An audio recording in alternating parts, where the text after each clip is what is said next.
Bom dia, igreja, graça e paz.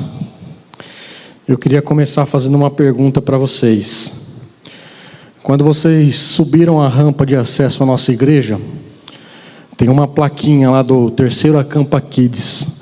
Quem sabe o nome do tema que estava escrito lá na plaquinha? Somos livres. A palavra do Senhor diz que nós somos livres para adorá-lo, livres para ser feliz na presença do Senhor.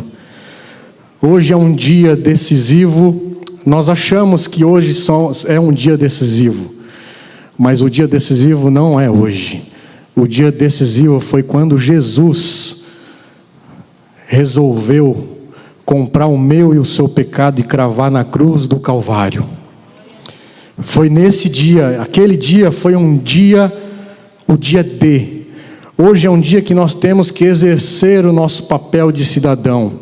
Hoje é um dia que nós temos que continuar orando. Amanhã será um dia que nós vamos continuar orando.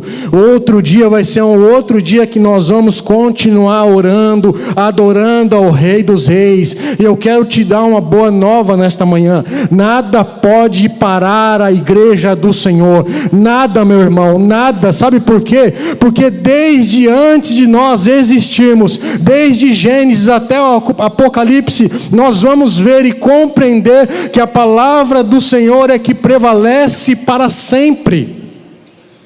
Havia reis e entraram reis e saíram reis, e é assim que o Senhor faz todos os dias. O Senhor levanta reis e tira reis quando Ele quiser e quando Ele achar que deve. A nossa parte como cristãos é adorar aquele que nos comprou, aquele que nos sustenta e vai nos sustentar até o dia que Ele voltar para buscar a sua noiva. Então, meu irmão e minha irmã, é tempo de nós não mais estarmos nessa divisão, nesse medo, nessa insegurança, de nós discutirmos sobre isso. Nós, igreja, devemos mesmo discutir, mas não dividir sobre este tema que é importante para a igreja.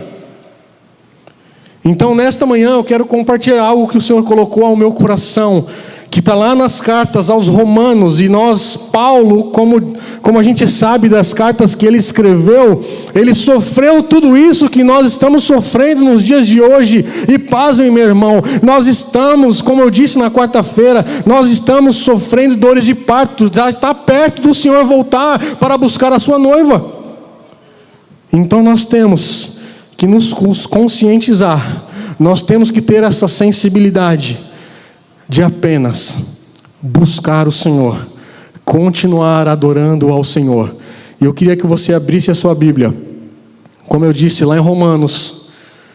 Nós vamos ler apenas 2 versículos nesta manhã e meditar sobre ele. Romanos capítulo 1, nós vamos ler o verso 16 e 17.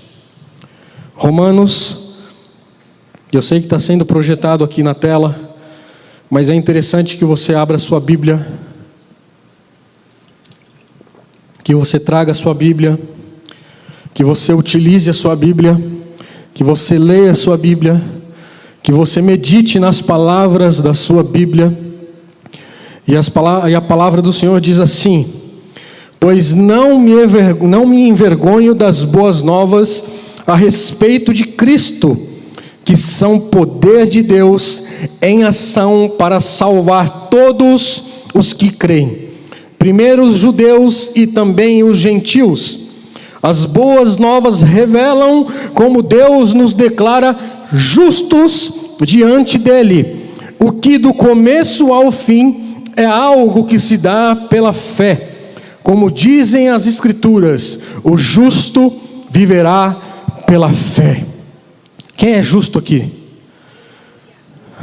Só ouvi um, glória a Deus.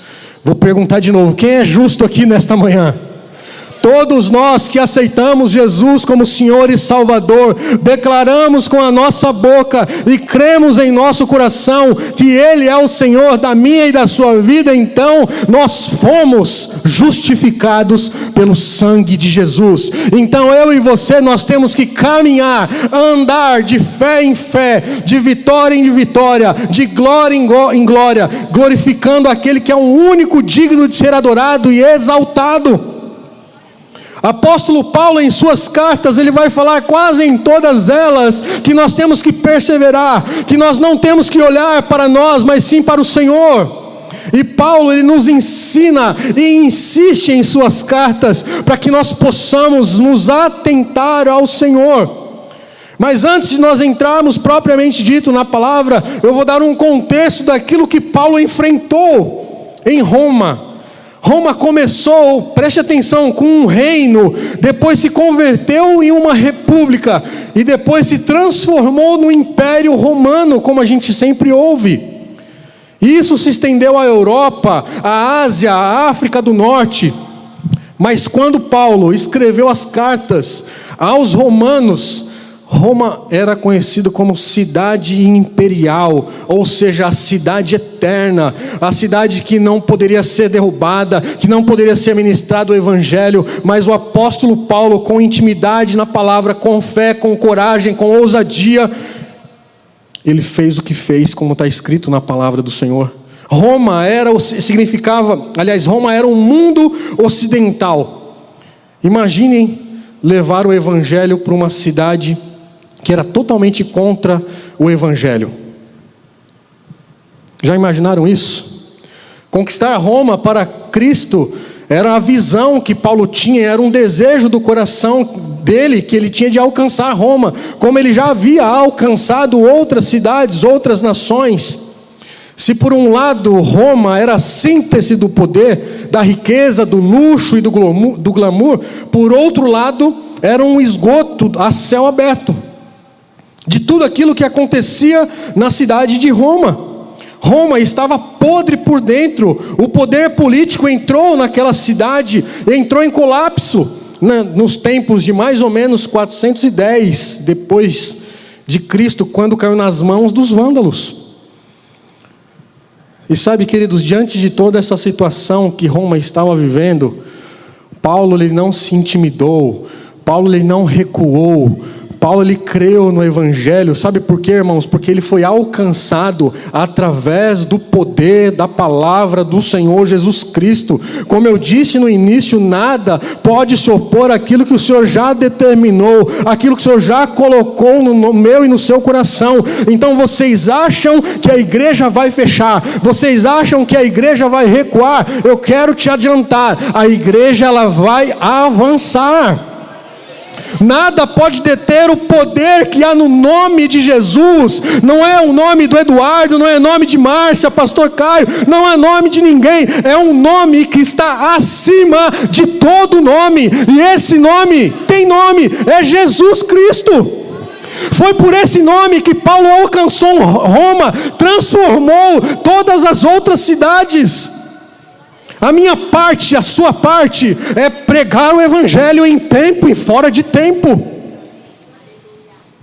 Sabe, queridos, Jesus Cristo sofreu oposição, o apóstolo Paulo sofreu oposição, os profetas sofreram oposição, mas a igreja ela continua de pé, o evangelho continua sendo anunciado, as vidas estão sendo transformadas, as pessoas estão sendo alcançadas do outro lado do mundo por conta do evangelho. E vocês acham que é por conta de tudo isso que nós estamos vivendo, o Senhor vai deixar, como a gente diz, morrer na praia? Ele não vai deixar isso acontecer, irmãos, porque a igreja é muito mais forte do que qualquer poder das trevas. Quando eu e você nos levantamos como igreja, nada pode deter a voz de um adorador. Tem adorador aqui nesta manhã? Temos adoradores aqui nesta manhã? Então continue, irmãos, adorando, orando, buscando o Senhor.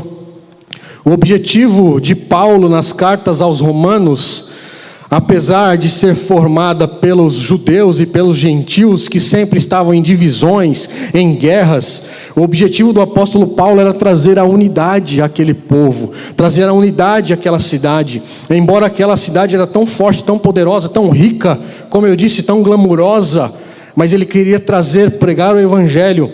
Era nítido que naquela época havia um risco de um grupo que fosse tratado com indiferenças. Mas Paulo, pela sua palavra, pelo poder que havia na palavra, a autoridade que o Senhor havia dado a ele queria trazer a unidade àquele povo.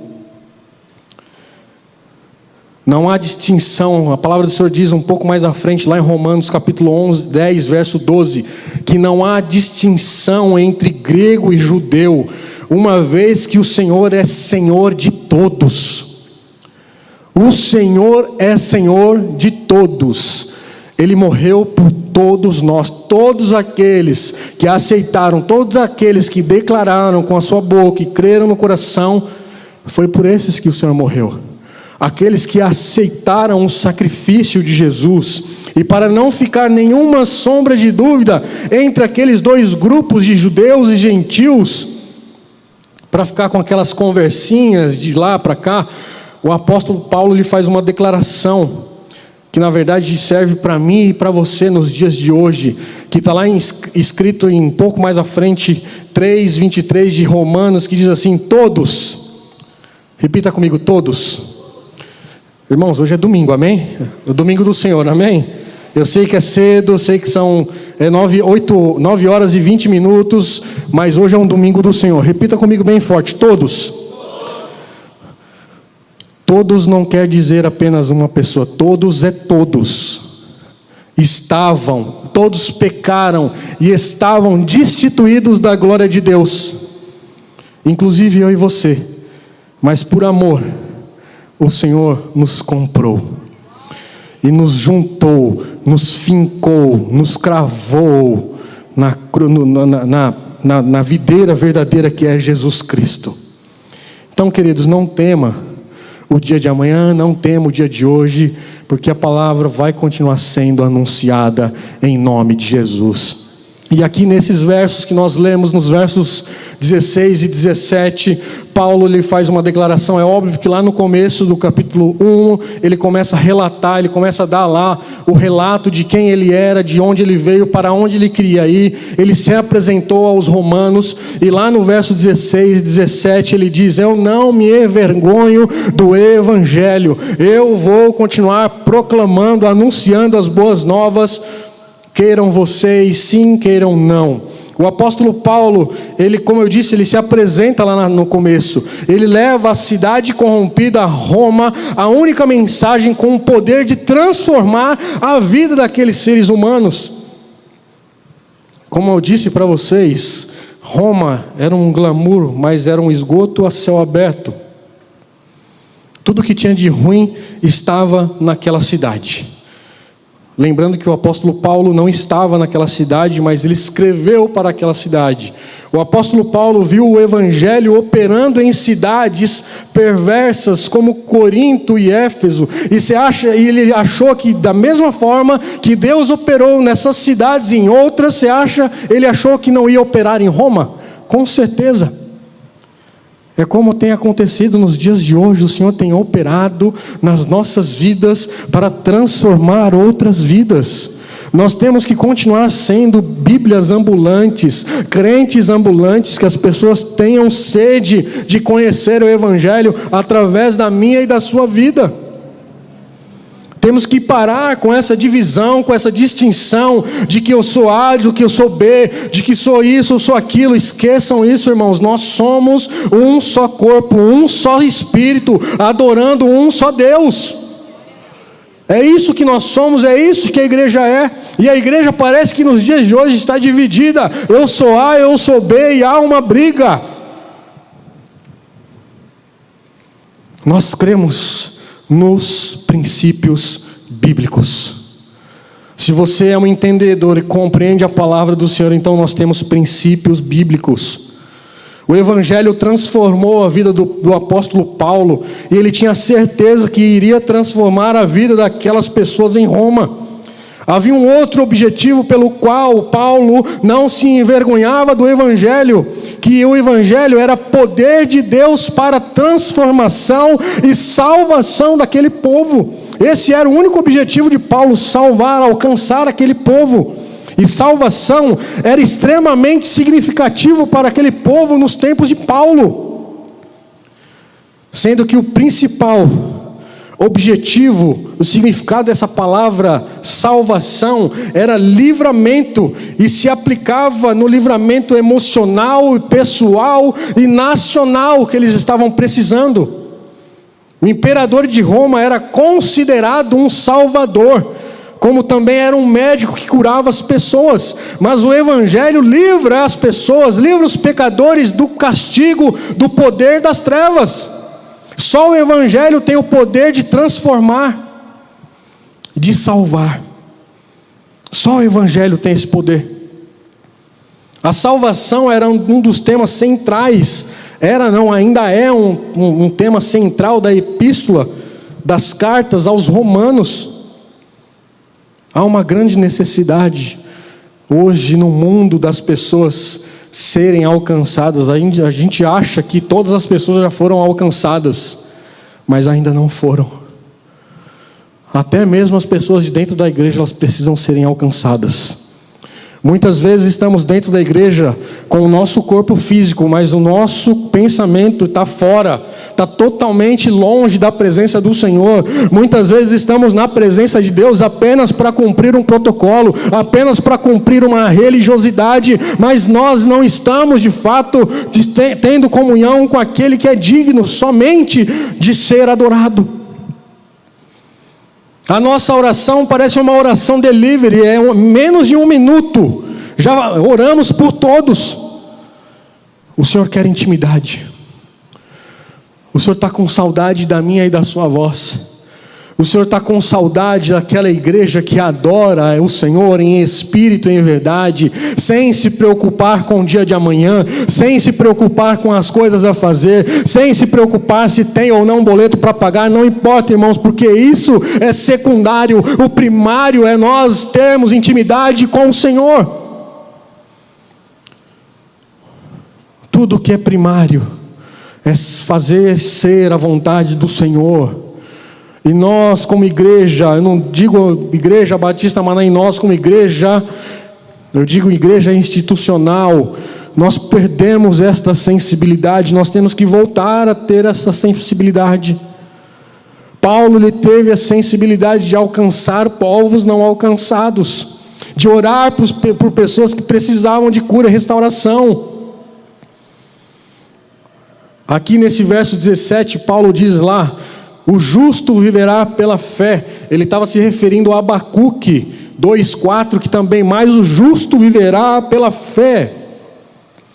E esse versículo também se repete lá em Gálatas capítulo 3, verso 11, Hebreus capítulo 10, verso 38.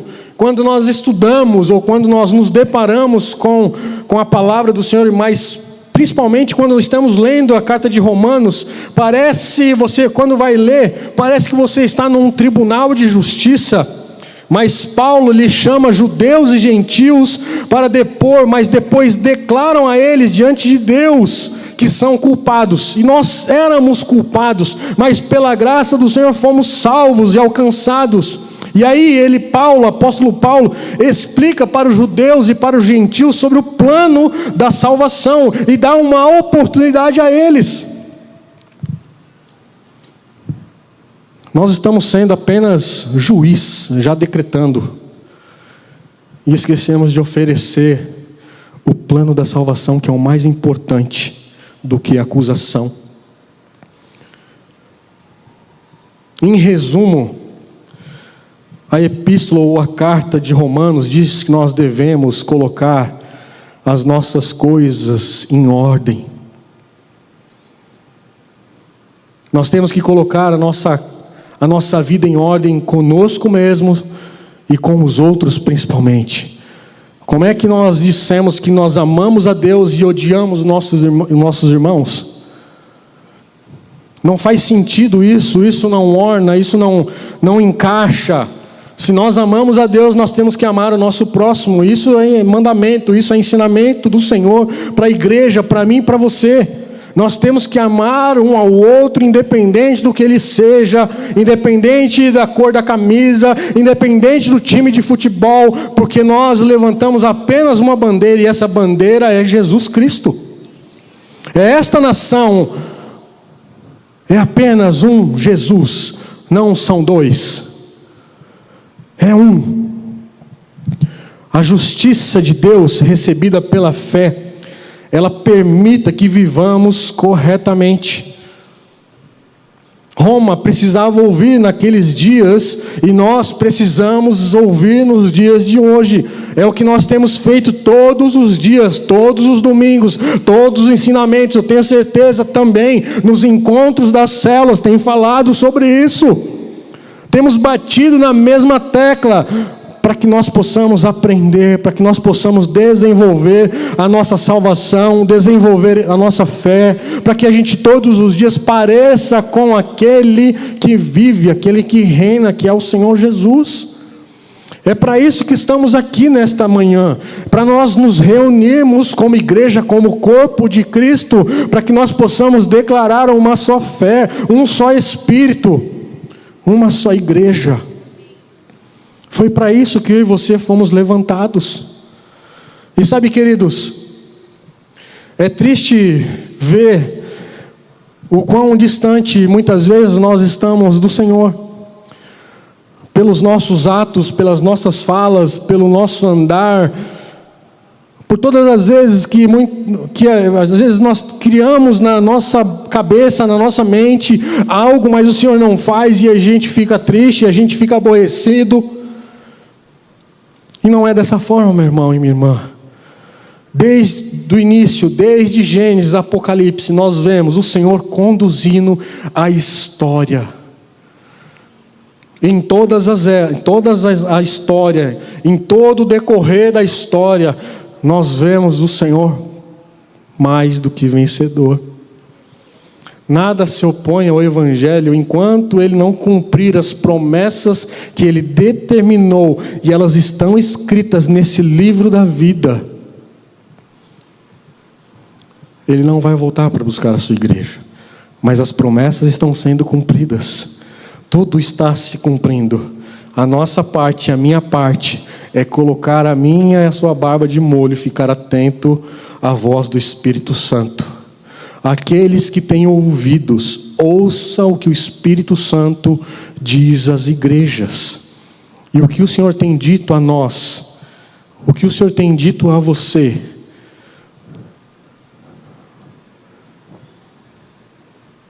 Tenha sensibilidade para ouvir. E acima de tudo, além da sensibilidade, mude aquilo que o Senhor está dizendo para nós mudarmos como igreja. O Senhor quer nesta manhã que a gente se una como igreja e adore apenas Ele em espírito e em verdade. Que nós, a partir de hoje, que na verdade era a partir de ontem, a partir de hoje, que nós possamos nos reunir, todos os encontros que nós tivermos na igreja ou fora dela, nós possamos glorificar o nome do Senhor. E eu quero te fazer uma pergunta: você tem glorificado o nome do Senhor através das suas palavras, através da sua vida? Se talvez eu perguntar para alguém, ou se alguém perguntar para minha esposa, mas será que o Eduardo tem glorificado o nome do Senhor? Será que o Eduardo tem testemunhado o nome do Senhor? Será que o Eduardo tem levado o Evangelho em nome do Senhor? É isso que nós temos que fazer, porque Paulo tinha sangue nas veias, mas Jesus Cristo no coração. É isso que nós temos que ter. É isso. Paulo, em algumas vezes nas suas cartas, ele nos faz relembrar algumas coisas que Deus, melhor dizendo, fez por nós, e não o que nós fazemos por Deus. Deus não está interessado nas nossas obras, naquilo que fazemos, porque se nós temos o Senhor em nós, os frutos vão aparecer. Então não é pelas obras, é pela fé. Vida cristã não é algo que construímos pelos nossos próprios méritos ou pelos nossos próprios esforços, mas é resultado daquilo que Deus fez em nós através de Jesus Cristo. Não é o que fazemos, não é a força do nosso braço, não é porque a gente sabe orar em línguas, ou não é porque a gente tem talvez a inteligência, porque tudo que temos e tudo que somos veio do Senhor e somos gratos a Ele por isso. Saiba que nenhuma força no mundo é mais poderosa do que o Evangelho. O Evangelho ele nasceu, sabe aonde, irmãos? No coração de Deus, e não no coração do homem. O Evangelho procede do céu e não da terra. Ele foi concedido não no tempo, mas na eternidade, para que a gente pudesse ser salvo, alcançado. O Evangelho é poder de Deus para a salvação de todo aquele que nele crê. Como está escrito e lemos no capítulo 1, verso 16 de Romanos. O Evangelho é dinamite de Deus que explode, que derruba todas as muralhas, todas as pedras rígidas no nosso, no meu e no seu coração. Só o Evangelho tem esse poder de quebrar, de aniquilar todo o poder das trevas. Só o Evangelho tem esse poder. Só o Evangelho tem o poder de nos amadurecer, ou de nos moldar, para que a gente a cada dia seja parecido com o Senhor. Aonde o Evangelho chega, vidas são transformadas, famílias são salvas, cidades são reerguidas da cinza. Como eu disse, nenhuma força pode resistir o Evangelho, nenhum exército pode reter o avanço da igreja, seja o exército mais forte. Estou vendo aqui o pastor Getúlio, ele é militar, tem exércitos fortíssimos no Brasil, mas nem esse exército pode deter o avanço do Evangelho. Pode colocar medo, mas não vai deter. O amor lança fora todo o medo. Nenhuma arma pode destruir o feito da palavra do Senhor. Nenhuma ideologia pode apagar a influência do Evangelho. Ninguém detém, sabe por quê? Porque a obra do Senhor ela é santa, ela é poderosa em Deus. Nada pode deter, meu irmão e minha irmã. Nada pode nos calar. Porque Ele é poderoso para fazer infinitamente mais daquilo que estamos pedindo, ou daquilo que estamos pensando, ou imaginando. Nem os nossos olhos viram, nem os nossos ouvidos ouviram aquilo que o Senhor tem preparado para mim e para você. É algo glorioso, é algo tremendo, que nós não conseguimos nem imaginar. Sabe, queridos, eu já estou finalizando. O Evangelho, ele não depende de homens. Nós é que dependemos do Evangelho. Minha esposa disse no início, na abertura do culto, e nem foi combinado. O Evangelho é o que dá significado ao lugar, e não o lugar ao significado do Evangelho. Se a gente perceber, quando estiver lendo a palavra do Senhor, a gente percebe que várias cidades estavam em declínio no tempo de Paulo, seja no tempo dos profetas. Não foram as cidades que deram projeção ao Evangelho, mas foi o Evangelho que deu projeção àquelas cidades. É o Evangelho que tem projetado as cidades, e eu e você fazemos parte disso. Fazemos parte disso. O Evangelho tem poder em si mesmo, meus irmãos. Ele não depende de ninguém. Nós é que dependemos da palavra do Senhor, de sermos alimentados todos os dias. Todos os dias nós levantamos e tomamos um café. Todos os dias nós almoçamos. Todos os dias nós jantamos. Mas todos os dias nós também temos que nos alimentar da palavra do Senhor. Não é quando nós estamos precisando, ou quando nós estamos apertados, ou quando nós estamos com alguma dificuldade. É todos os dias, porque a palavra do Senhor vai nos moldar, vai nos transformar, vai nos santificar e vai construir, vai nos levar à salvação. E eu queria chamar o pessoal do worship, eu já estou concluindo.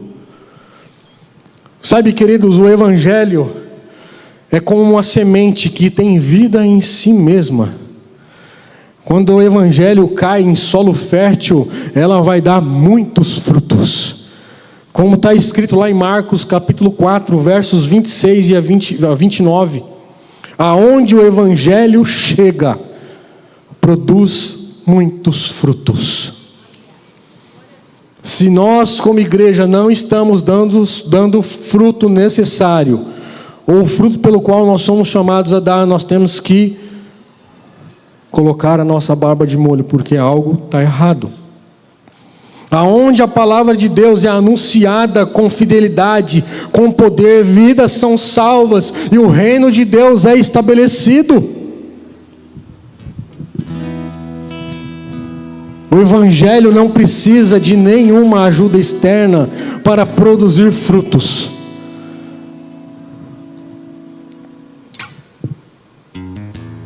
O próprio Espírito de Deus, através da palavra, é que gera esse fruto.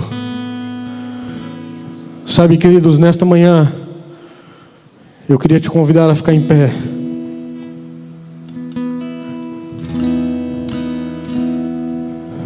Queria que você abaixasse as luzes, por gentileza.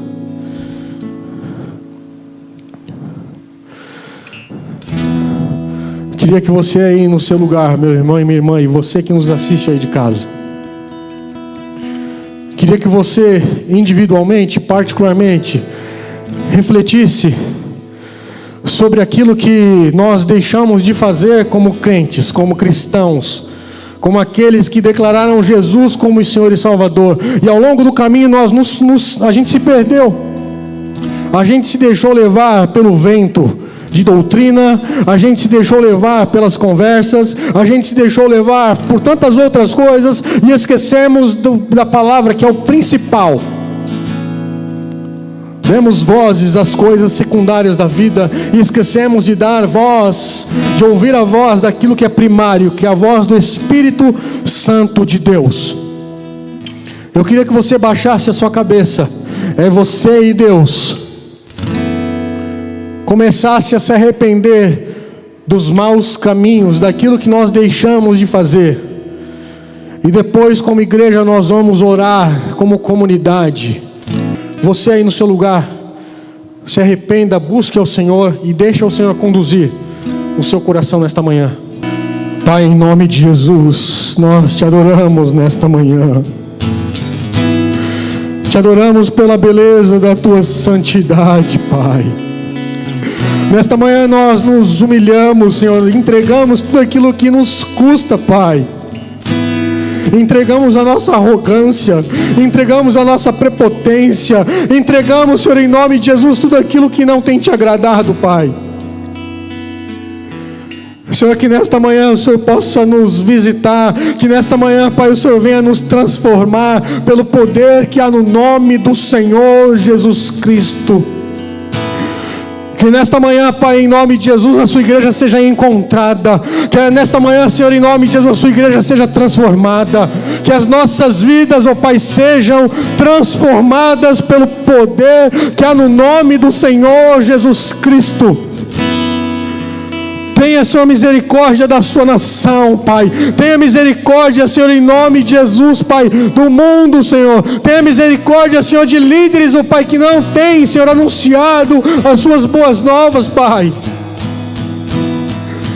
Pai, que nós possamos experimentar um tempo de regozijo no Senhor, ó Pai. Que a partir de hoje, Senhor, em nome de Jesus, nós possamos, ó Pai, continuar confiando em Ti somente, Pai. Porque a sua palavra nos diz lá em Apocalipse 1, a partir do 17: quando o vi cair aos seus pés como morto, ele, porém, colocou a mão direita sobre mim e disse: não tenha medo, eu sou o primeiro e o último, sou aquele que vive. Estive morto, mas agora vive para todo e sempre, e as chaves da morte e do mundo dos mortos. Portanto, escreva o que viu, tantas coisas que estão acontecendo agora, como as que acontecerão depois. Pai, em nome de Jesus, esta é a sua declaração, que o Senhor tem a chave da vida e a chave da morte. Só o Senhor pode gerar vida na sua igreja, e nesta manhã eu clamo por isso, Pai. Sara, Pai, esta nação. Sara, Senhor, a sua igreja. Sara, Senhor, as nossas vidas. Sara, Senhor, as nossas famílias. Sara, Senhor, os nossos filhos. Sara, Senhor, toda a nossa parentela. Sara, Senhor, em nome de Jesus, Pai. Obrigado, Pai, pelo Teu amor. Obrigado pelo Seu poder. Obrigado pela revelação. Obrigado pelo privilégio que temos de continuar anunciando as boas novas. E vamos continuar anunciando as boas novas, Pai, porque isso nasceu no Seu coração. Nos leva, Senhor, em paz, nos leva, Senhor, em segurança, que nós possamos desfrutar nesta manhã, neste dia, da paz que excede todo o entendimento, Senhor. Pai, que nós possamos nos nossos lábios, ó Pai, ter sal, Senhor, em nome de Jesus, Pai, ao conversar, Pai, com outras pessoas, Pai. Que as nossas palavras sejam temperadas com sal. Porque a sua palavra diz, Pai, que nós somos sal e luz deste mundo, Pai. Nós somos aquilo que o mundo precisa. E o mundo precisa de esperança, a nação precisa de esperança. Então levanta a sua igreja, Pai, para levar essa esperança. E essa esperança é o Senhor Jesus Cristo. Então nos leva em paz, Senhor, nos leva em segurança.